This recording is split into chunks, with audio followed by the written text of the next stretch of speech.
Today is January 24th, 2025. Today I want to talk about clean credits for new vehicles purchased in 2024. This is important as if you had purchased a clean vehicle that qualified for this credit during the year of 2024, you may have to report this on your tax return. So you want to stop and not file your return if you did purchase a vehicle that qualifies for this credit. Again, I'm a licensed CPA with just short of 2 decades of experience, and these are things that I've come across, and hopefully you guys find the information helpful, but like and subscribe to my videos. So let's talk about the Clean Vehicle Credit.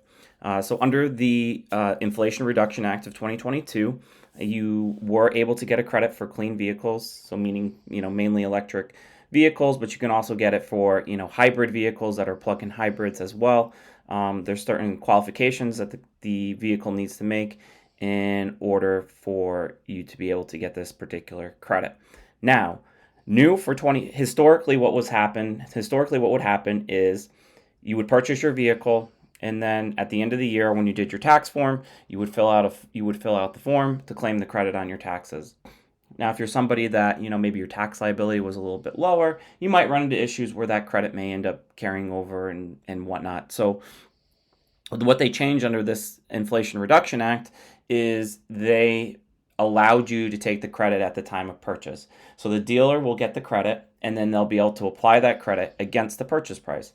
So whether you're paying cash, whether you're financing, whether you're leasing the vehicle, the dealer is able to take the credit. They will get the credit. They go onto the IRS's website. They would put all the information in about the vehicle, and then they'd be able to get payment for it more timely versus you claiming it at the end of the year. So you get a reduction in the price of your vehicle, get the tax credit up front, making your monthly payments less. And then that tax credit is up to $7,500. Again, depending upon what the vehicle is and, as well as other specific components. So I'm not really going to focus on anything up here in regards to vehicles placed in service from January 1st to April 17th, 2023. We want to go to the vehicles placed into service after April 18th, 2023. So again, these are your criteria. So 3750, if a vehicle meets criteria, minerals requirement only. And then if the vehicle meets battery components. So the total credit could be $7,500.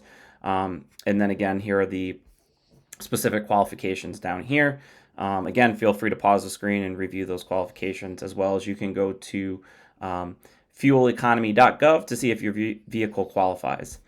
So the important thing, what I wanted to really talk about is you want to make sure that you're not hitting file, because if you did get a clean vehicle, you want to go check your purchase order or your documents that you received when you purchased your vehicle.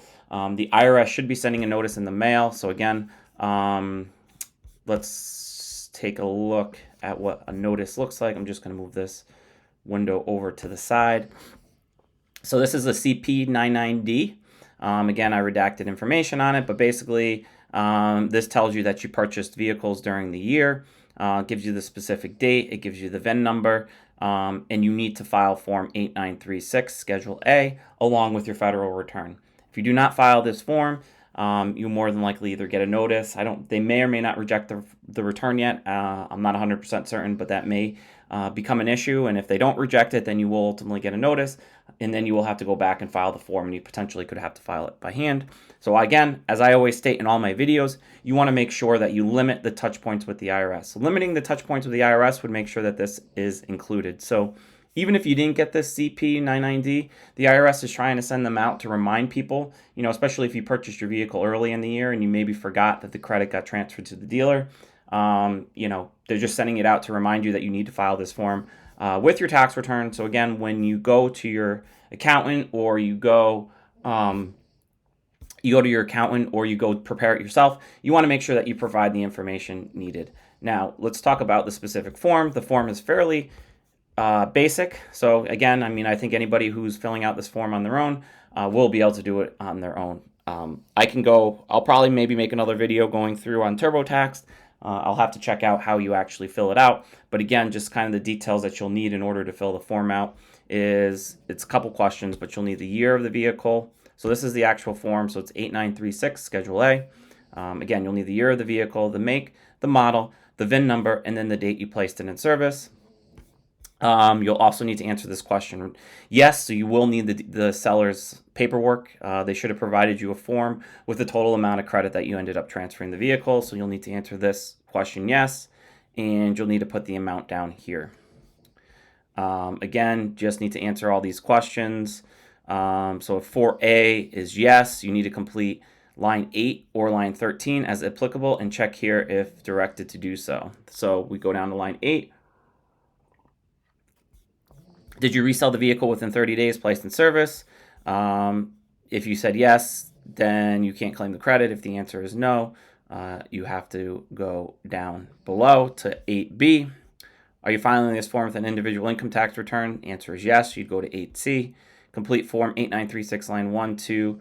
Line 1 and 2 is line 2 more than the part 2 limits amount shown on the below line 5, 8936 for your filing status. So again, basically what this is going to do is when you start going into these items, if your income limits are outside the amounts that you should have received within the tax credits, you may potentially have to pay that amount back. So again, modified gross income is $300,000 for couples filing jointly. So kind of keep that in mind as well. If you're going and you're purchasing one of these clean vehicles during the year, you'd want to make sure that you fall within the income limits, as you don't want to necessarily take a credit and then have to end up paying that credit back.